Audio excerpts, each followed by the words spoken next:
أفلم. محمد انت جوعان؟ تمام تمام Ay. تمام. Hadi az kaldı Muhammed. محمد. أفلم محمد. الآن أزنج. Su istiyor kendine geldi. أزنج. تعرف تلعبي العاب؟ لك ايش شو؟ آلاء يا آلاء طلع آلاء مع آلاء ولا كلمة آلاء أحسن منك. طب إذا جبت ايش شو؟ طالعك؟ لك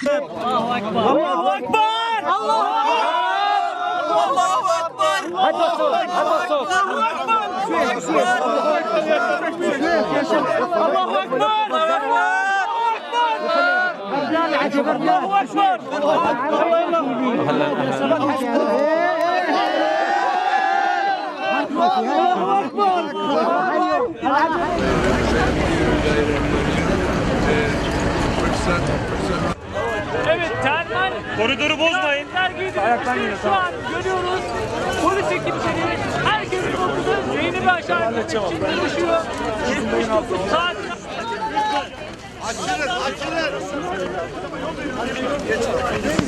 Polat ve kızı Zeynep Polat.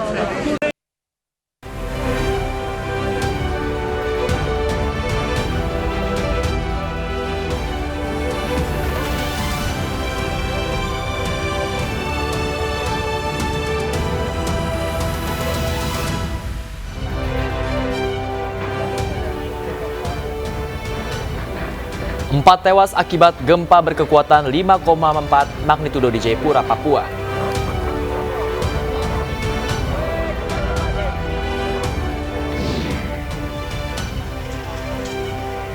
Belasan anak dilarikan ke rumah sakit diduga menderita penyakit cacingan akut. 2 diantaranya meninggal dunia.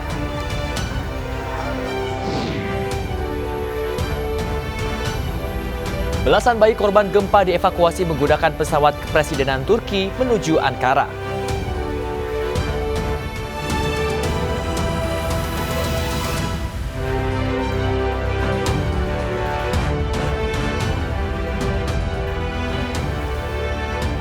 Selamat pagi pemirsa, kami hadir kembali dalam iNews Pagi untuk melengkapi informasi Anda pagi hari ini. Selain 3 berita utama tadi, kami juga telah menyiapkan sejumlah informasi menarik lainnya. Bersama saya, Bayu Pradana. Dan saya Asmina Tania, inilah iNews Pagi selengkapnya.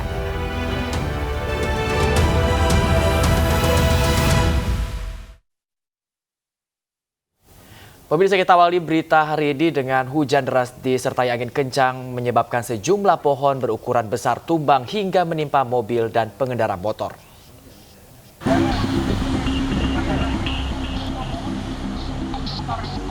Video amatir ini direkam salah seorang karyawan sesaat setelah sebuah pohon besar yang tertanam di area kantor tempatnya bekerja tumbang.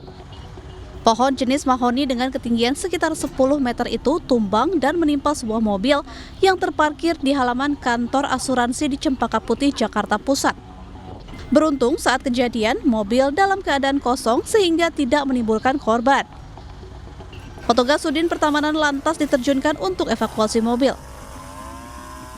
Berhubung saya posisi jam kerja, terus ada hujan lebat, juga ya, tiba-tiba pohon sudah tumbang.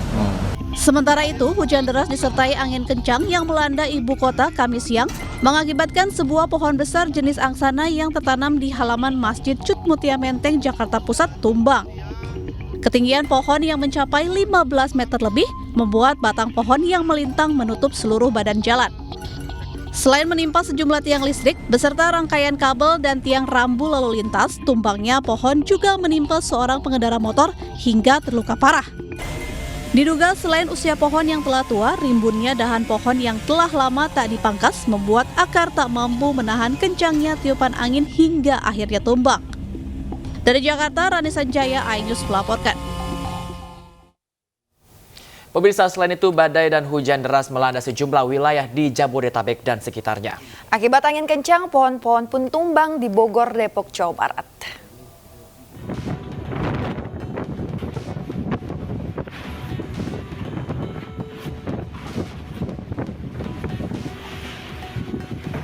Angin kencang disertai hujan deras menumbangkan 2 pohon di Jalan Poros Transyogi, Kabupaten Bogor, Jawa Barat.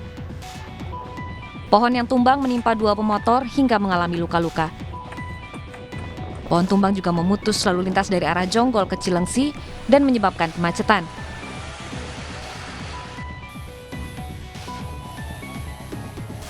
Di Cilodong, Depok, Jawa Barat, angin kencang merobohkan pohon dan 2 tiang listrik. Saat angin kencang melanda, sebuah pohon roboh dan menyeret kabel listrik hingga tiang listrik melintang di jalan. Muter kan anginnya muter, ya itu terus ngenain pohon itu, ya untungnya nggak banyak mobil lewat, tapi ada tadi ya yang kena itu mobil Avanza kena ketiban kabel ketarik. Angin kencang di Pamulang, Tangerang Selatan, Banten menumbangkan papan reklame. 2 unit motor rusak akibat tertimpa papan reklame ini. Papan reklame dievakuasi dari jalan setelah 3 jam dengan memotong papan tersebut satu persatu. Tim Liputan iNews melaporkan. Pemirsa, sejumlah pengunjung restoran di Kembangan, Jakarta Barat terjebak di dalam lift. Pengelola restoran meminta bantuan petugas damkar untuk membebaskan pengunjung dari dalam lift. Sejumlah pengunjung restoran di Kembangan, Jakarta Barat terjebak di dalam lift selama setengah jam. Pengelola restoran akhirnya meminta bantuan dari petugas pemadam kebakaran untuk mengevakuasi. Petugas damkar berupaya membuka pintu lift dengan peralatan seadanya. Setelah beberapa saat, pintu lift berhasil dibuka dan 5 orang pengunjung yang terjebak berhasil keluar. Kami terima laporan dengan sigap dan respon time kami cukup cepat sekali untuk sampai ke TKP. Tapi kendalanya yaitu satu, mungkin pihak salah satu resto tidak mau diekspos atau seperti apa, yang jelas mereka welcome kepada kita dan sangat membantu kita dalam mengevakuasi korban.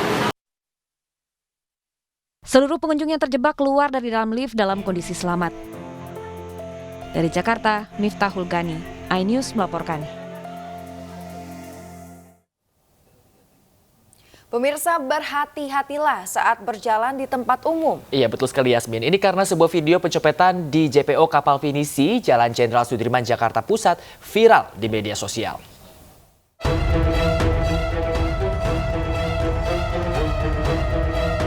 Aksi pencopetan terjadi di jembatan penyeberangan orang Kapal Pinisi, Jalan Jenderal Sudirman, Jakarta Pusat.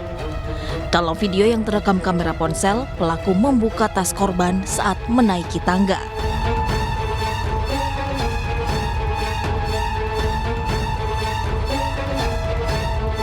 Tanpa disadari korbannya, pelaku utama berhasil mencopet barang berharga korban, langsung mengoper ke rekannya yang ada di belakang.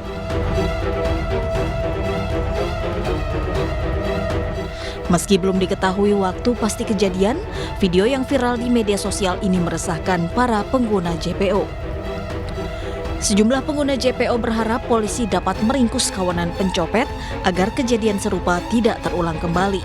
Mohon kepada yang berwajib itu kepolisian untuk bisa dapat mengatasi, menangani tempat ini kan seperti wisata ya, masyarakat tuh menikmati ya keindahan kota Jakarta gitu loh. Jadi kalau nggak ada yang mengamani, yang memberi nyaman untuk masyarakat, bagaimana gitu.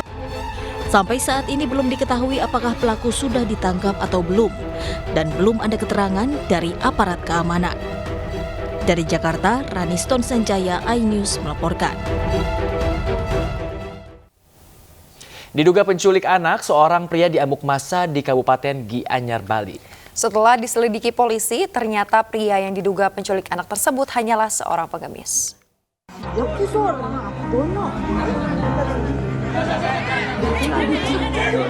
Inilah rekaman video amatir warga yang viral di media sosial.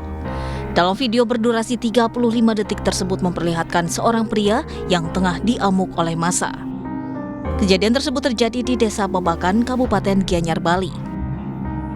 Pria tersebut diamuk massa lantaran diduga sebagai penculik anak, lantaran gelagatnya yang dinilai mencurigakan oleh warga. Guna menghindari massa yang lebih banyak, petugas kepolisian dari Polsek Gianyar kemudian mengamankan pria tersebut dan dibawa ke Mapolsek Gianyar. Setelah diperiksa, ternyata pria yang diduga penculik anak ini merupakan seorang pengemis dan pemulung yang saat itu tengah melintas di kawasan Desa Babakan. Sekali lagi dapat kami pastikan bahwa masyarakat yang diamankan itu bukanlah pelaku penculikan anak, melainkan karena mereka melakukan aktivitas yang mencurigakan, yaitu sebagai pemulung di wilayah Babakan, dan saat ini yang bersangkutan memang sudah dikembalikan kepada keluarganya. Polisi mengimbau agar warga tetap waspada, namun tidak menyebarkan informasi palsu atau belum terbukti kebenarannya. Pemirsa, seorang guru agama sekolah dasar negeri di kawasan Duren Sawit, Jakarta Timur diduga cabuli muridnya. Terduga pelaku telah diamankan ke Mapolres Jakarta Timur untuk dimintai keterangan.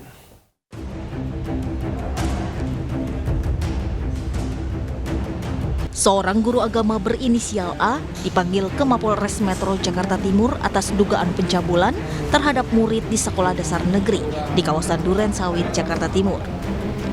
Polisi juga memeriksa sejumlah saksi, yakni guru, kepala sekolah, dan orang tua murid. Terduga pelaku merupakan tenaga kerja honorer. Suku Dinas Pendidikan Wilayah 1 Jakarta Timur masih menunggu hasil dari pemeriksaan terhadap terduga pelaku dan saksi.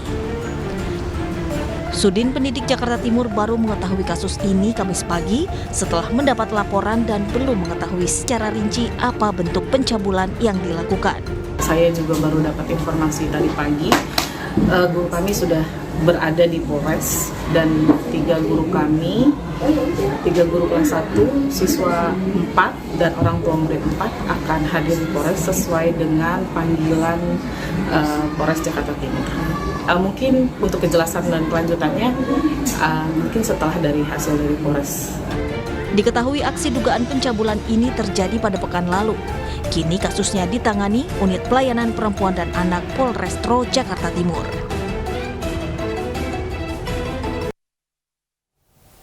Ya pemirsa, kita ke informasi lainnya, di mana polisi menetapkan tersangka dalam kasus dugaan penganiayaan yang menyebabkan mahasiswa Politeknik Pelayanan di Surabaya, Jawa Timur tewas. Menurut polisi, pelaku memukul korban di dada atau ulu hati hingga menyebabkan korban meninggal dunia.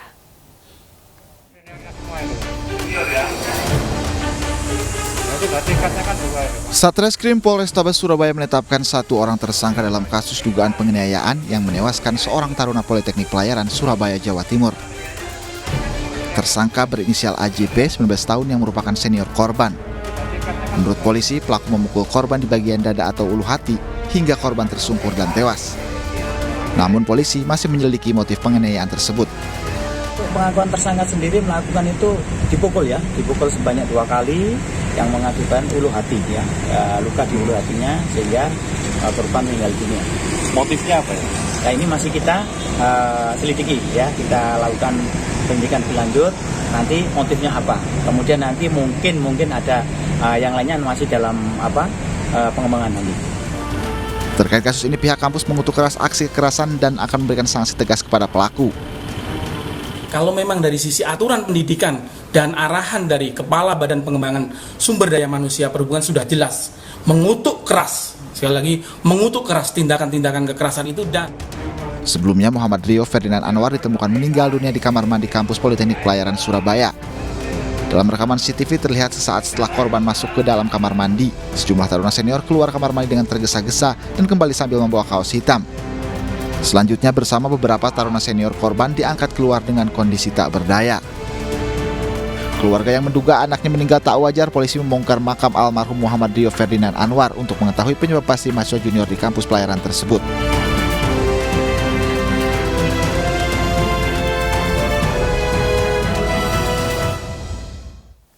Pemirsa, polisi belum dapat menyimpulkan penyebab kematian wanita Parubaya yang ditemukan bersamaan dengan sepucuk pistol di Penjaringan, Jakarta Utara.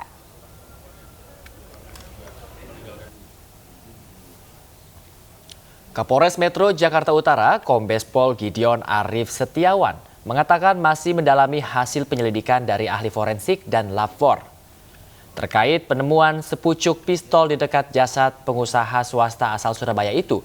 Dari hasil penelusuran, pistol sah dan milik korban sendiri. Polisi belum bisa memastikan korban bunuh diri meski telah memeriksa rekaman CCTV di dalam rumah. Sejauh ini sudah 10 orang yang diperiksa untuk mengetahui keberadaan korban sebelum ditemukan tewas di dalam kamarnya. Kami belum bisa menyimpulkan karena memang ditemukan satu unit senjata di samping korban. Karena itu kita harus lakukan olah TKP dan betul-betul uji forensik yang komprehensif sehingga bisa menentukan peristiwa apa yang sebenarnya terjadi. Untuk lukanya Pak, luka korban di mana Pak? Ada satu luka di dada sebelah kiri ya. Karena memang kita temukan beberapa video yang bisa menggambarkan sebelum peristiwa itu terjadi. Dan dari CCTV juga clear bahwa tidak ada orang lain yang masuk ke kamar, tapi itu semua harus kita konfirmasi. Ya, pemirsa, belasan anak dilarikan ke Rumah Sakit Batara Siang, Pangkep, Sulawesi Selatan. Diduga menderita penyakit cacingan akut dan 2 diantaranya meninggal dunia. Tak hanya cacingan, sejumlah anak juga menderita demam berdarah.